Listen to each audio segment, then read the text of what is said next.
What's up, Yoon-Fam? It is I, Mark Yoon.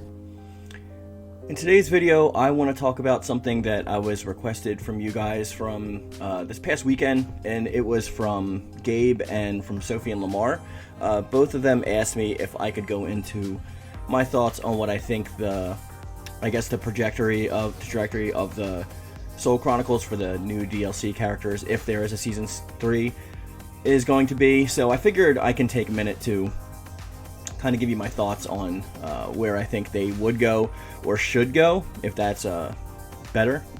But I guess we could start with Aeon. Aeon actually has a right to have a lot more to do with the story. As I mentioned before, I do want to play as his human counterpart, and I want to actually see the transformation take place. I don't know what that would actually look like, but I'm sure they can use Creative Soul parts to actually give us that character using his generic weapon style or somebody else's weapon style until he gets cursed by the Fugal Systemus and transforms into Lizard Man, in which we will actually start playing as him. Now, I'm not saying the entire game, maybe like 1 or 2 missions, something along the lines of that in the Soul Chronicle. I would like to see him actually going up against them and then maybe being brainwashed, turning into the Lizard Man himself, and then going about his journey. Now, I do think that he should be used because he should be confused at first, so I think that Ishka Act or even Wan Gobak or someone of that ilk can actually convince him into getting the lizards to fight for them on their side, because it seems like they already do that already. But without that, I think that that's pretty self-explanatory, just to have him be kind of an antagonist somewhat until we lead up into the next game. So I don't want him to have to do like too much with the story of what's going on with the swords and the swords and the shepherds, but I do want him actually there so he can be utilized later on. When it comes to Rock, I very specifically want to see him have somewhat of a more in-depth, if not changed a bit, backstory.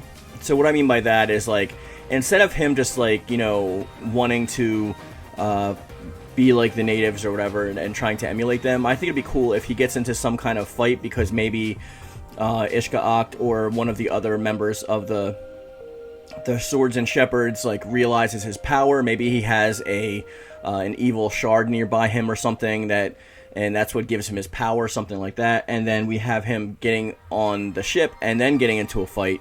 Maybe Cervantes trying to take it from him or someone else trying to go after him, and maybe the whole ship gets wrecked and they leave him for dead and they think that he is dead, but maybe he just loses his memory, has some kind of short-term amnesia, and washes ashore on the New World.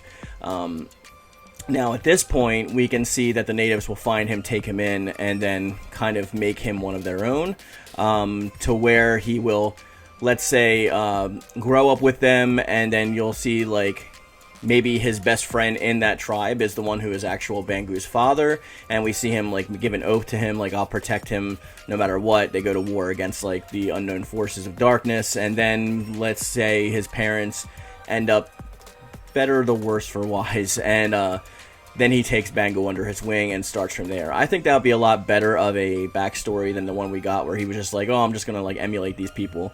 Not for any which reason, but I just think that would be a lot more interesting if he actually had stronger connections and ties with those people, as opposed to just wanting to emulate them and then being afraid of him. That could also lead into a new character down the road too, because maybe somebody else from his tribe actually joins in, and there we can see our new bow user or something like that. So I think that would be a good introduction to the character in this new timeline. And let me know what you think in the comment section down below. Now, Yoon-Song is a different character wholly. His Soul Chronicle, I don't want to see have anything to do with the main storyline, because he never usually does anything with everybody else. He usually like does things on his own. He's pretty much like a lone wolf when it comes to that. He does interact somewhat with Hwang Sung-gyung and Sung Mina, but usually it's just at the behest of, I'm going to go do this on this mission, or I'm going after this, and just pretty much like letting them know what it's like, and then coming back at the end. I don't want to see too much of a rivalry with Hwang Sung-gyung this time. I do want to see him branch out to other characters, so maybe he leaves the group, the Song Dojang, and maybe he comes across like Shanghua or Talim or someone like that, and he can actually get engulfed in one of those groups. I think he could actually play a more integral role instead of just like being compared to Hwang constantly if he's in another group entirely, and that way when they all come together towards the end, he will have a part to play in the story But his Soul Chronicle overall, I just want to be character building, like what separates him completely from Hwang. You know, what makes Hong really stand out with his personality, whatever it's a new personality or whatever. And I want to actually see him interacting with more of the characters outside of just like doing things on his own. That's personally just me.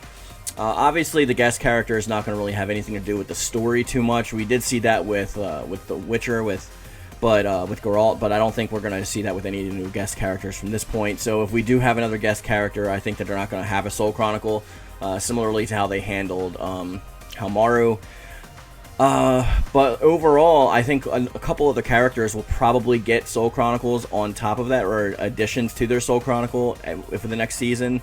And mainly that would be characters like, I think Hwang Sung-gyung will have an extra one, maybe just having a battle with Yoon Song or Hong Yoon Song before he ventures off to meet the other groups. Or perhaps it could be something as simple as, you know, the battle on Cervantes' ship or whatever, or the battle on the ship against Cervantes before Rock comes up to the island or gets shipwrecked or whatever. I think like a lot of those little instances on other characters' Soul Chronicles will really help add to the story a lot, especially when they're trying to overextend it and lead into the next game. There's plenty of things like that, like I said. Like, I mean, like, any of the Soul Chronicles that you can pick were characters. I don't know if necessarily Mitsurugi should get another one, because he definitely had one before. Nightmare definitely should get a new one, with more interactions with Ishka Acht, more hints and pieces of the puzzle when it comes to the shepherds and the swords.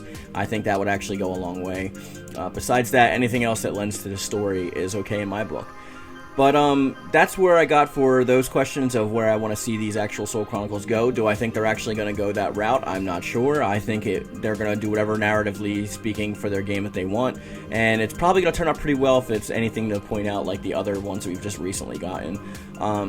So let me know your thoughts in the comment section down below. And also if you want a video request or something like that, my Discord link is in the description box below as well. So you can hit me up there or in the comment section down below.